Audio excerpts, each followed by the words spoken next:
Mom's been in an accident. Dad, hurry back home. I heard my daughter Emily's raspy voice from afar. That makes sense, as it's just a recording from a voice recorder. Even though I'm on a business trip, I packed a bag for my husband who didn't bother to prepare his own. Along with his clothes and daily necessities, I slipped in the voice recorder. I hid it in a pocket inside the bag, making sure it wouldn't be easily found. As Emily's voice played, it sounded distant and of poor quality, as if she's sitting next to a carelessly tossed bag. In contrast, my husband's words were crystal clear. Why do I have to come back? I don't care if she dies or not. Feeling a cold sweat break out, I quietly covered my mouth. I felt like if I didn't, I might scream. His words were chilling, emotionless. Our marriage was already strained, and our relationship with our daughter was hardly smooth. But still, I never thought he would wish for my accidental death. When my husband returned from his trip, he probably thought he'd come back to an empty house, thinking I was dead and only our daughter was waiting at home. That's why he looked pale when he saw me playing the voice recorder. Watching his trembling reaction, I smiled warmly. What's wrong? You look like you've seen a ghost. My name is Susan, a 45-year-old homemaker. My husband, John, is 48 and works at an IT company. We met 19 years ago through a mutual acquaintance. John and I hit it off immediately and got married a year into our relationship. The following year, I became pregnant at 28. We named our daughter Emily and decided to raise her with love. She was adorable, and my husband was utterly smitten with her. Hey, if you're this smitten, what will you do when Emily brings home a boyfriend? Whoa, Emily's just a baby. Don't talk about boyfriends. Surprisingly, it'll happen sooner than you think. No way. I won't accept it. We were a happy family of 3. But as living on my husband's salary alone became difficult, I started working from home, balancing housework and childcare. In doing so, I began learning about stocks, earning a modest profit. Initially, I was drawn to phrases like recommended for beginners and anyone can earn, only to learn the hard way that nothing comes easy. However, with proper study and approach, the stock market wasn't entirely unreasonable. I invested within limits to avoid impacting our household finances, so quick riches were out of the question. Even with my earnings and stock dividends, our savings never grew.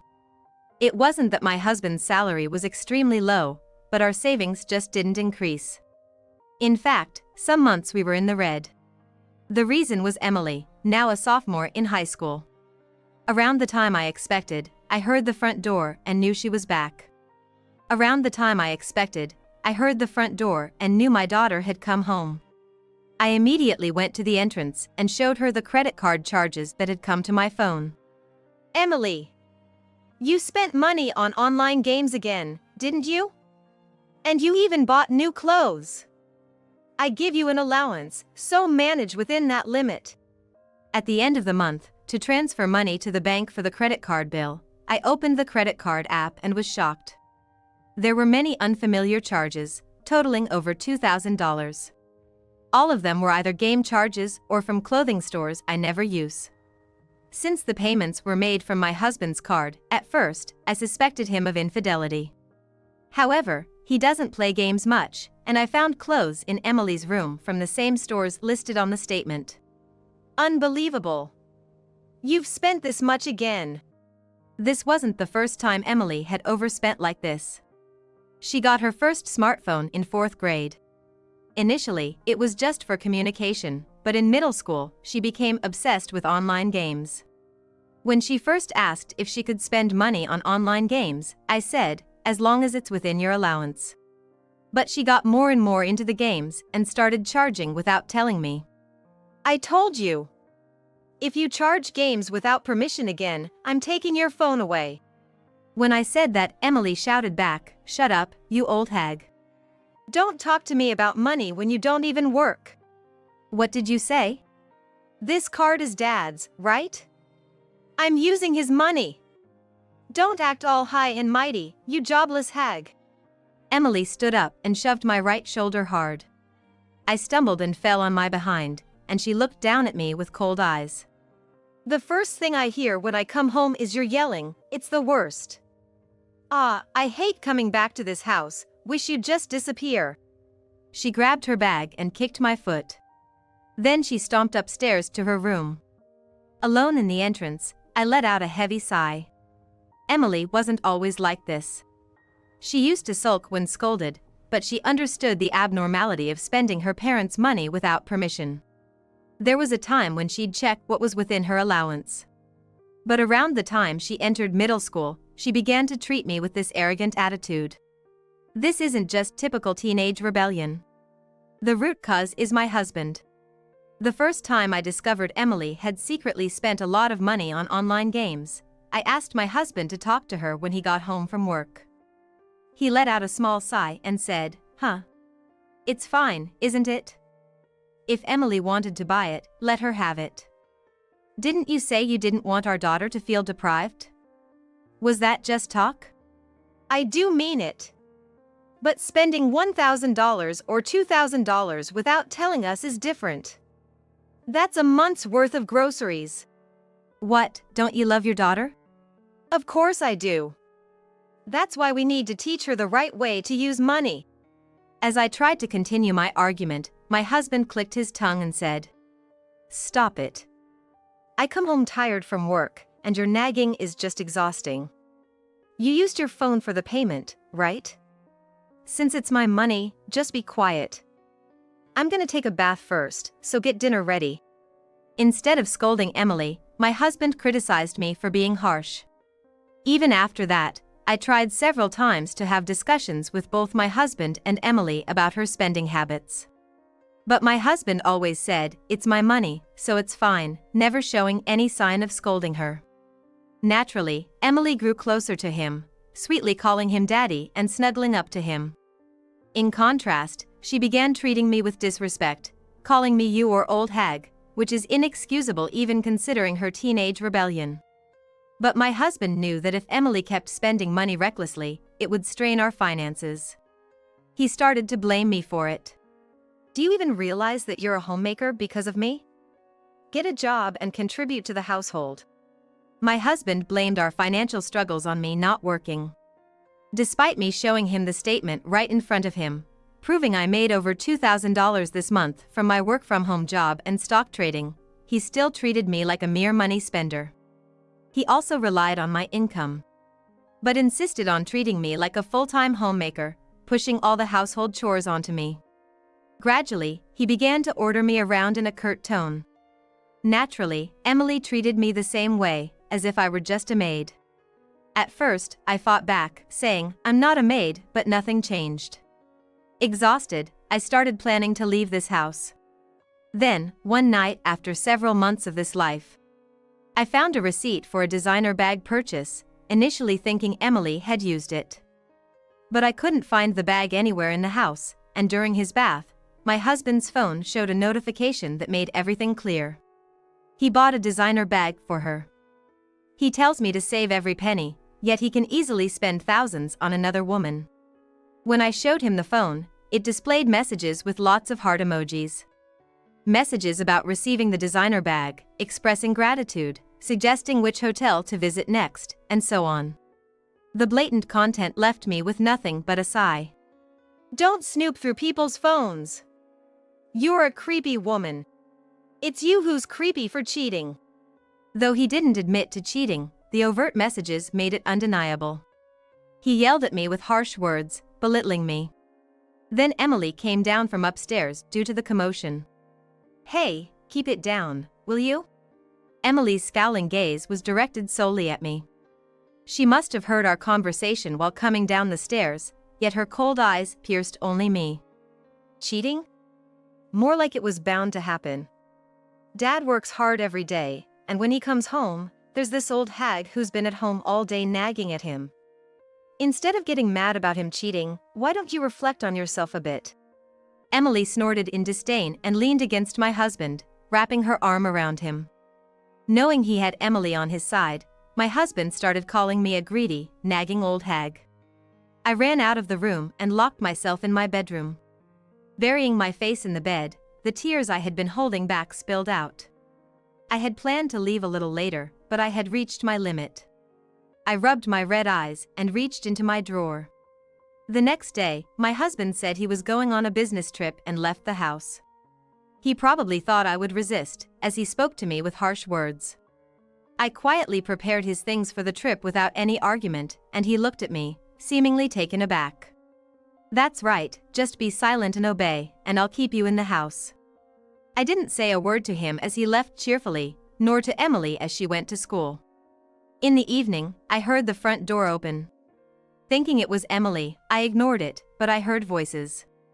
Surprised that we might have guests, I peeked out to the entrance and saw Emily with a woman I didn't know. "What are you doing, you old hag?" "Oh, Mom, come in, don't mind her. Dad's on a business trip, by the way." I know. Oh, right. Of course, you do. Emily and the unfamiliar woman were chatting familiarly. Emily called me an old hag and the woman Mom, making it clear what kind of person she was. "Aren't you the housemaid? You can't even greet guests, just like the useless wife I heard about." I stood silently, and both the woman and Emily started laughing mockingly at me. "Gross, old hag. Annoying when you talk, creepy when you're silent. Why are you so mad that I love Mom so much?" Emily interpreted my silence as she pleased and kept insulting me. The woman gently hugged her shoulder and laughed. "Look, Emily isn't to blame. Oh, I'm Jessica, a colleague of John's from his work. Unlike you, I can do basic greetings." Jessica, my husband's affair partner, made a point to introduce herself to me. However, her words had no impact on me at that moment. All that remained in my mind was the presence of my daughter and this unknown woman in my house. "Say something, will you? Can she really not speak?" I continued to stare in silence. Their discomfort grew, and they began to insult me freely. After a few minutes of enduring their taunts, "Hey Mom, let's just leave this old hag and go have some fun." "Sure, Emily. Let's go out for dinner tonight." Seemingly hesitant to push past me as I stood silently in front of the living room door. They left the house together, chatting and laughing about where to go and what to eat. As Jessica closed the door, she gave me a triumphant look. Emily, perhaps finding me creepy, frowned and slammed the door behind her. Finally, I let out a sigh. Emily's return had delayed my departure, but it was better than them entering the house while I was still there. I had hidden a bag in the living room, packing everything I needed to leave this house. As I checked its contents and began packing them into my suitcase, my phone, which had been silent for a long time, began to ring. It was the ringtone I set for Emily, a sound I hadn't heard in years. Watching it, unsure if it would stop, the call finally ended after a minute or two. But almost immediately, it began to ring again. I pressed the answer button, and a high-pitched voice came through. "Hey, you old hag. Call Dad and tell him Mom's in trouble. He cut off my call." I silently hung up the phone. The phone rang again. But I turned it off to silence the noise. The room fell quiet. After about 5 minutes, I turned the phone back on and found dozens of missed calls. She must have been calling and hanging up repeatedly in that short time. Seemingly giving up, my phone remained silent. I needed to make one final move. I sent texts to both my parents and John's relatives. The next evening, John returned home in a good mood, calling out cheerfully at the entrance, "I'm home." But what greeted him were the sounds of rushed footsteps and Emily's crying. "Dad, you idiot. Why did you ignore my calls?" John looked bewildered as Emily screamed through her tears. Before he could ask what was wrong, another voice echoed. "Dad, it's urgent. Mom's been in a serious accident. Come to the hospital now." It was Emily's voice. The Emily standing in front of John was too distraught to speak coherently. His eyes finally met mine, standing silently in front of the living room door. "Ew, no way. Why should I care if she dies?" John turned pale and trembled as he heard his own voice, laughing and joking, from the voice recorder I held out. He finally realized the conversation had been recorded. "What's wrong? You look like you've seen a ghost." I spoke to John for the first time in a while, and he gasped sharply. But his scream wasn't because of me. Behind me, my angry parents and in-laws had come into view. Of course, I hadn't been involved in any traffic accident. The mom Emily referred to, involved in the accident, was Jessica, John's affair partner. Last night, Emily came to the hospital, her face tear-streaked, begging me to contact John.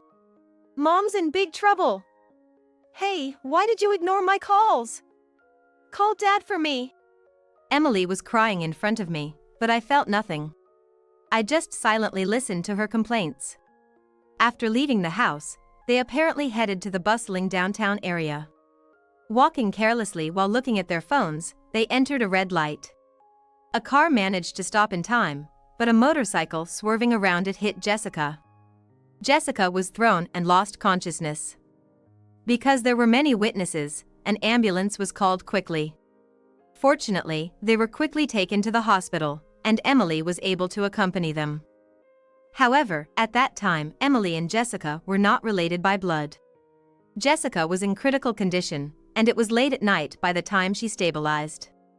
During this period, the hospital questioned Emily and, realizing there was no blood relation with Jessica, contacted me as her legal guardian. I went to pick her up and brought her back home. Since then, Emily had apparently been crying in her room the whole time. So, Jessica is. After hearing what happened, the first thing John worried about was his affair partner. This big fool. My father-in-law lunged at John as if to tackle him in the living room. John just trembled, making a pathetic sound. You two are shameless. Unbelievable. Committing adultery and then saying it's okay if your wife dies. John was overwhelmed by my father-in-law's fury, stuttering but in defense. As I watched this small man, I showed them some photos. Here are the proof photos of you and Jessica having an affair. I also have screenshots of messages and videos. I'll use these to demand compensation from both of you and Jessica. Of course, I'll be filing for divorce as well. What? Jessica's in a serious condition right now, and you're talking about compensation? You're a demon. It's you who's the demon. Hurting our daughter with your selfishness. As I demanded a divorce, John turned red with anger and yelled at me. But he quickly started whimpering and apologizing when confronted by my father's anger. We'll discuss the division of property and custody with a lawyer. Just so you know, I don't want custody. You can raise her. There was a stunned silence. Emily looked up at me with her mouth agape. So, I can live with Dad and Mom now? Only if that woman and Jessica agree. At my words, Emily joyfully clung to John's hand. My in-laws and my parents looked down with indescribable expressions. Of course, I'll support Jessica. I'll gladly divorce a cold woman like you. John became bolder with Emily on his side, pointing his finger at me. Immediately, my father-in-law intervened and turned to apologize to me. Susan, I'm deeply sorry for what you've gone through. Thank you for taking care of such a foolish son. Father, what are you apologizing for? Don't call me father. I'm cutting ties with someone like you after today. And you, Emily, have no intention of apologizing to Susan? Why should I apologize? My father-in-law clenched his back teeth and let out a long sigh, his shoulders sagging. Gently, my mother-in-law stroked his back. So, we're going to lose both our son and granddaughter. Goodbye to you both. Take care. What? Even Grandma? What are you talking about? Watching their reaction, my parents nodded in agreement. We never want to see your face again. Emily, take care of yourself. You're no longer our granddaughter. Grandpa. Emily just stared at my father, bewildered, not understanding his words. John, without apologizing, quickly left with Emily for the hospital where Jessica was. Afterward, I filed for damages of $60,000 each against both John and Jessica. Though Jessica managed to get the amount reduced with a lawyer, I was content with receiving any compensation. Jessica ultimately survived the accident but was left with severe lower body disabilities. The situation was entirely her fault, involving distracted walking and entering a red light. The motorcyclist was understandably furious. Jessica maintained that in vehicle pedestrian accidents, the vehicle was always at fault, making negotiations difficult. Working like before is difficult now, with the trouble with the motorcycle driver and the alimony to me. Naturally, she'd want to reduce expenses wherever possible. The three of them initially tried living together, but conflicts arose quickly. John had to work tirelessly as he was the sole breadwinner. And Emily needed to focus on her upcoming university entrance exams. Jessica, with her physical limitations, had to rely on them. As the days passed, stress mounted, leading to heated arguments between John and Emily. How do you plan to live if I don't earn money? Hire a caregiver or something, and you take care of her at night. She's your wife, so you should take care of her, Dad. Money dwindled rapidly, and their relationship deteriorated. Eventually, John and Emily fled, leaving Jessica behind. With no one to provide care, Jessica became eligible for prioritized public services, but her life took a sharp turn from being pampered. Meanwhile, the woman with whom John had an affair, now in a wheelchair, began relentlessly pursuing them. I can't believe I've become like this because of you two. Fix this. I'm even facing alimony demands. Getting involved with you was a mistake. I watched as Jessica, the mistress, not only screamed this outside my house but also appeared unexpectedly in front of John and Emily, wherever they were. She even barged into the company where John and I used to work together, in a wheelchair, and ambushed Emily in front of her school. Gradually, John and Emily became the talk of the neighborhood, and John finally had to quit his job. Emily was living a lonely high school life. After John quit and lost his only source of income, he and Emily were struggling financially. Why did you quit your job? Go work. What? If you're going to say that, how about you get a job too? John and Emily continued to blame each other. Moreover, John was having trouble finding a new job, so even Emily's college expenses were uncertain. Fed up with their daily struggles, they moved to a place where Jessica couldn't find them and started living in poverty. However, unable to endure the poor lifestyle, John and Emily came to me after just a few weeks. They came to me in tears, explaining their situation, but nothing they said resonated with me. But as I remained silent, Emily got more heated. She glared at me, stomping her feet in frustration. I am like this because of you. If you hadn't complained about my online gaming and shopping, this wouldn't have happened. Isn't it a parent's responsibility to raise their child? If you had raised me properly, this wouldn't have happened. Excuse me. Instead of apologizing, Emily expressed her anger towards me. Had she not even considered her own actions up to this point? Then, she said something shocking. I wish you had been in that accident. Pay up for ruining my new family. I was so shocked, it felt like my brain was shaking. I had been doing remote work and studying stocks, scrimping and saving for living expenses, always putting off buying things I wanted and doing things I liked, cooking and cleaning no matter how tired I was.